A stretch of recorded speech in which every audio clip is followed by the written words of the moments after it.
दोस्तों, किसी ने सच ही कहा है कि कुछ चीजों पर साक्षात भगवान की कृपा होती है और यही कृपा 80 के दशक में दिखाए जाने वाले रामायण धारावाहिक के ऊपर भी देखने को मिली।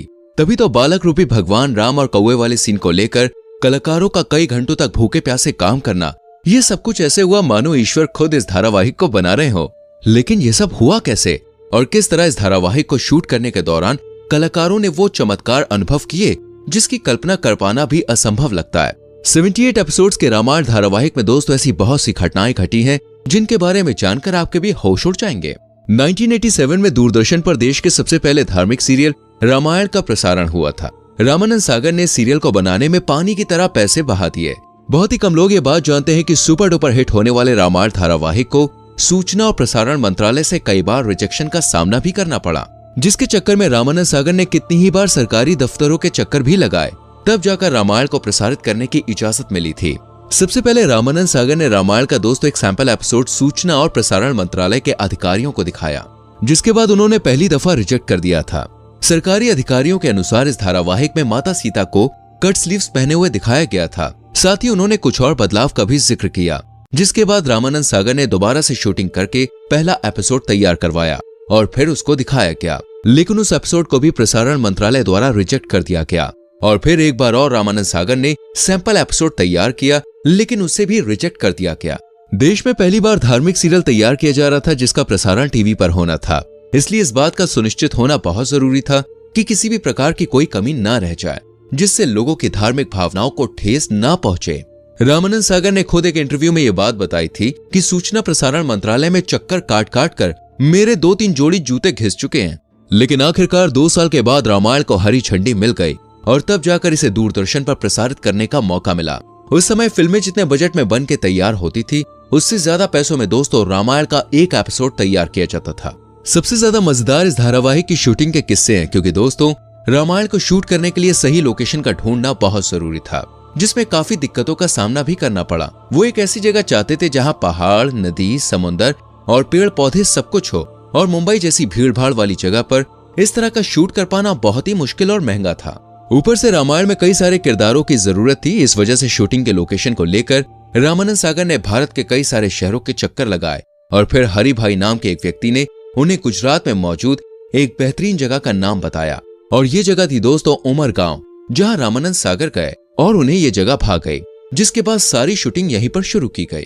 धारावाहिक के निर्माता निर्देशक रामानंद सागर के बेटे प्रेम सागर ने अपने एक इंटरव्यू में ये बात बताई कि सीरियल के निर्माण के पीछे दिव्य शक्तियों और साधुओं का मार्गदर्शन भी था, जिसके साक्षी वो स्वयं थे। वही बाल स्वरूप भगवान राम और काकभूषणी वाले सीन से जुड़ा एक किस्सा उन्होंने साझा किया।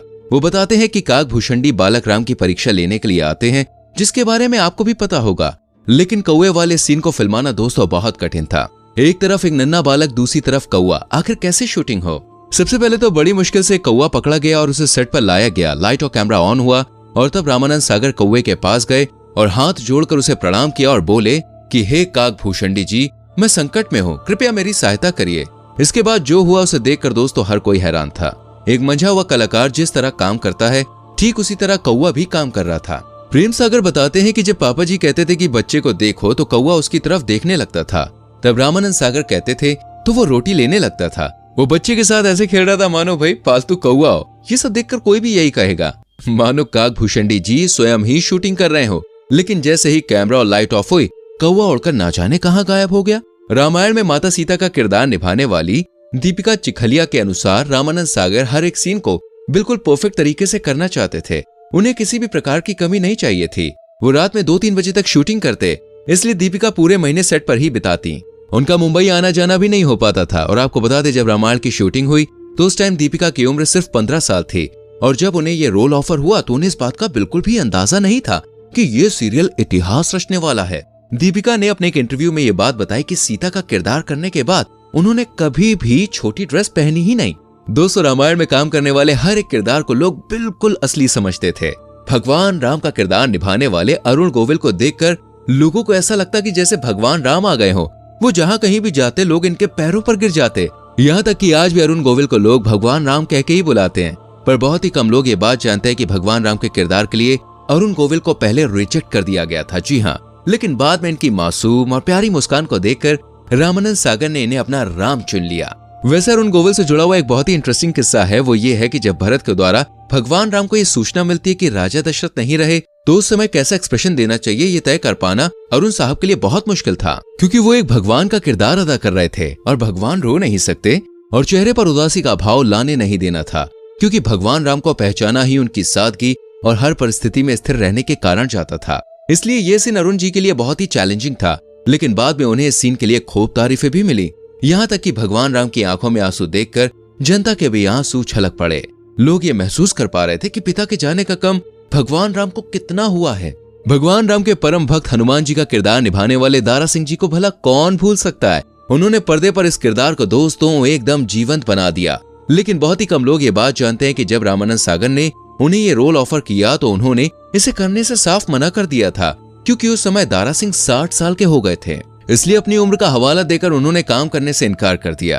पर जब रामानंद सागर जी ने काम करने के लिए जिद करी, तब जाकर उन्होंने हनुमान जी का किरदार निभाने के लिए हाँ कह दिया, क्योंकि रामानंद सागर जानते थे कि अगर इस आइकॉनिक किरदार को कोई बलशाली इंसान कर सकता है तो वो सिर्फ दारा सिंह ही है।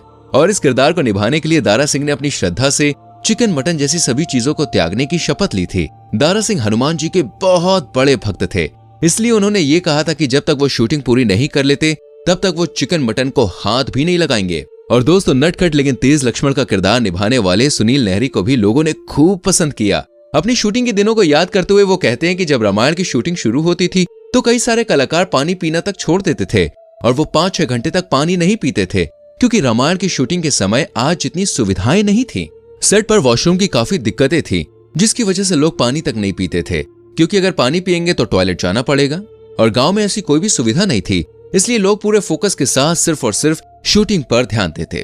कई दिनों तक लोग अपने घरों पर बात भी नहीं कर पाते थे। इसके बारे में बताते हुए सुनील लहरी कहते हैं कि उन दिनों हम शहर से बाहर शूटिंग कर रहे थे, जहां पर किसी भी प्रकार के फोन बूथ का इंतजाम नहीं था। वहीं से कुछ दूरी पर टेलीफोन की सुविधा थी, जहां पर लोग जाकर अपने घर वालों से बात करने के लिए घंटों तक लाइन लगाकर खड़े रहते थे।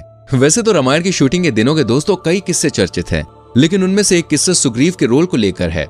असल में रामायण में सारी कास्टिंग हो चुकी थी, लेकिन रामानंद सागर सुग्रीव के किरदार को लेकर काफी चिंतित थे। उन्हें इस रोल के लिए कोई बेहतरीन कलाकार मिल ही नहीं रहा था और इस परेशानी में वो एक दिन भगवान राम का नाम लेकर सोए और फिर सुबह बहुत ही गजब का चमत्कार हुआ। अगले ही दिन इंदौर से एक अच्छी पर्सनैलिटी का पहलवान आया, जिसे तुरंत ही सुग्रीव के रोल के लिए सेलेक्ट कर लिया गया। और ये रोल निभाने वाला कोई और नहीं बल्कि दोस्तों श्याम सुंदर थे, जिनका हाल ही में निधन हुआ है। और इस तरह के कई सारे किस्से रामायण की शूटिंग के दौरान हुए, जिन्होंने इस धारावाहिक को दोस्तों हमेशा हमेशा के लिए अमर करके सबके दिलों में बसा दिया। ये धारावाहिक आज भी बहुत ही खास और नायाब है और 100 साल बाद भी जब लोग इसे देखेंगे ना तो ये उतना ही अच्छा लगेगा, कमाल का लगेगा कि सबके दिलों में उतर जाएगा। बाकी सीरियल के बारे में आपका क्या ख्याल है, हमें कमेंट करके जरूर बताना। वीडियो को लाइक और शेयर करना। आने वाली वीडियोस को देखने के लिए चैनल को सब्सक्राइब करके बेल आइकन प्रेस करें, जिससे आने वाली वीडियोस आपसे मिस ना हो। गाइस, मिलते हैं अगली वीडियो में। अपना बहुत ख्याल रखें। Bye bye, take care.